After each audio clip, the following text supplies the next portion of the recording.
Anderson Tendulkar ట్రోఫీలో హీడింగ్లీ leads ground లో జరిగిన ఫస్ట్ టెస్ట్ మ్యాచ్ లో ఇంగ్లాండ్ టీం 5 వికెట్ల తేడాతో ఘన విజయం సాధించింది. England team opener Ben Duckett సెంచరీతో మొత్తం 149 పరుగులు కొట్టి ఇంగ్లాండ్ టీం మ్యాచ్ గెలవడంతో కీలక పాత్ర పోషించాడు. ఇంగ్లాండ్ టీం 372 స్కోర్ చేస్ చేసింది. అయితే మన టీమిండియాపై ఇంగ్లాండ్ టీం రెండో అత్యధిక చేస్. ఈ ఫస్ట్ మ్యాచ్ లో మన టీమిండియా బ్యాట్స్మెన్ 5 సెంచరీలు చేసి కూడా ఓడిపోయింది. మన టీమిండియా ఓడిపోవడానికి 3 మెయిన్ రీజన్స్ ఉన్నాయి. నెంబర్ 1, లోయర్ ఆర్డర్ బ్యాట్స్మెన్స్ చాలా వరస్ట్ పర్ఫార్మెన్స్ ఇచ్చారు. టాప్ 5 బ్యాట్స్మెన్స్ వరకు బ్యాటింగ్ చాలా బాగుంది, బట్ వాళ్ళు తప్పిస్తే మిగతా బ్యాట్స్మెన్స్ నుంచి మంచి ఇన్నింగ్స్ ఆడలేకపోయారు. ఫస్ట్ ఇన్నింగ్స్ లో చూసుకుంటే 30 రన్స్ కి 5 వికెట్లు పడిపడ్డాయి లోయర్ ఆర్డర్ నుంచి. అలాగే సెకండ్ ఇన్నింగ్స్ లో కూడా కేవలం 26 పరుగులకే లాస్ట్ 5 వికెట్స్ పడ్డాయి.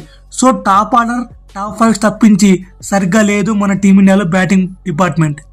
నెంబర్ 2, ఫీల్డింగ్ లో మన వాళ్ళు చాలా క్యాచ్లు డ్రాప్ చేశారు, బట్ కొన్ని డిఫరెంట్ క్యాచెస్ ఉన్నాయి. అలా అని చెప్పి అన్ని డిఫికల్ట్ క్యాచెస్ లేవు. సో క్యాచ్ పట్టాల్సింది. మాక్సిమం దాదాపు అన్ని క్యాచ్లు వదిలేశారు.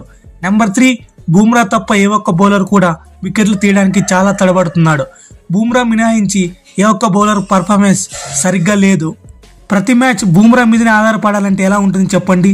సో బూమ్రా నుంచి మాక్సిమం కాకుండా ప్రతి ఒక్క బౌలర్ నుంచి ఎంతో కొంత కాంట్రిబ్యూషన్ వస్తేనే మన టీమిండియా గెలుస్తుంది, లేదంటే మన టీమిండియా ఖచ్చితంగా ఓడిపోతుంది. ఈ టెస్ట్ మ్యాచ్ లో జైస్వాల్ ఏకంగా 4 క్యాచ్లు డ్రాప్ చేశాడు. జైస్వాల్ నిన్న కూడా బెన్ డకెట్ క్యాచ్ ను డ్రాప్ చేశాడు. So Jaiswal Ben Duckett catch పట్టి ఉంటే పరిస్థితులు మరో రకంగా ఉండేవి. దీనికి తోడు శుభ్మన్ గిల్ కెప్టెన్స్ కూడా అనుభవం లేనిది అయింది. సో శుభ్మన్ గిల్ కెప్టెన్సీలో చాలా మిస్టేక్స్ చూసాం. సరైన ప్లానింగ్ తో బౌలర్ ను రొటేట్ చేయడం రాలేదు. ఒక ఎండ్ లో ప్రసిద్ధ్ కృష్ణ ఎక్కువ రన్స్ ఇస్తున్నప్పటికీ తిరిగి అతనికే బౌలింగ్ ఇచ్చాడు. సో ఇప్పుడు డే 5 యొక్క పూర్తి హైలైట్స్ గురించి తెలుసుకుందాం. ఫ్రెండ్స్, మీరు వీడియో ఎక్కడి వరకు చూసారంటే మీకు ఖచ్చితంగా నచ్చింది అనుకుంటున్నా. సో వీడియో కనుక నచ్చితే దయచేసి లైక్ చేసి మన ఛానల్ సబ్స్క్రైబ్ చేయడం మాత్రం మర్చిపోకండి. ఇంగ్లాండ్ టీం 21 ఓవర్ నైట్ స్కోర్తో తమ ఇన్నింగ్స్ ప్రారంభించింది. సో ఇంగ్లాండ్ ఓపెనర్ చాలా బాగా ఆడారు. 108 పరుగుల ఓపెనింగ్ స్టార్ట్ వచ్చింది. ఇంగ్లాండ్ టీం ఒక వికెట్ పడకుండా 108 పరుగుల పార్ట్నర్షిప్ బిల్డ్ అయింది. బెన్ డకెట్ 149 పరుగులు చేస్తే జాక్ కార్లీ 65 పరుగులు చేశాడు. నిజంగా ఇంగ్లాండ్ ఓపెనర్లు ఇంగ్లాండ్ టీంకి చాలా మంచి స్టార్ట్ ఇచ్చారు. మెయిన్లీ బెన్ డకెట్ ఇదైతే మ్యాచ్ విన్నింగ్ పర్ఫార్మెన్స్ అని చెప్పాలి.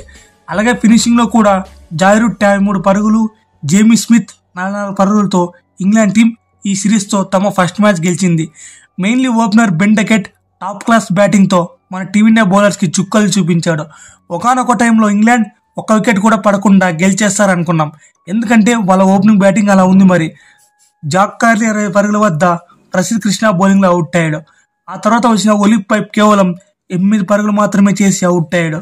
2 వికెట్లు పడినప్పుడు ఓపెనర్ బెన్ డకెట్ తడబడకుండా చాలా బాగా ఆడాడు. అలాగే Ben Stokes, Joe Root Smith చివరిలో వీళ్ళు కూడా బాగా ఆడి మ్యాచ్ ఫినిష్ చేశారు. ఈ మ్యాచ్ ఇంగ్లాండ్ టీం గెలవడంతో సెంచరీ చేసిన బెన్ డకెట్ కి ప్లేయర్ ఆఫ్ ది అవార్డు వచ్చింది. సో రెండో మ్యాచ్ కోసం మన టీమిండియా కొన్ని ప్లేయింగ్ లెవెన్ లో చేంజెస్ చేస్తే బాగుంటుంది, ఎందుకంటే బౌలింగ్ డిపార్ట్మెంట్ చాలా వీక్ గా ఉంది. ఒక్క బూమ్రా తప్ప వేరే బౌలర్ నుంచి సరిగ్గా పర్ఫార్మెన్స్ అలాగే కాంట్రిబ్యూషన్ రాలేకపోతుంది.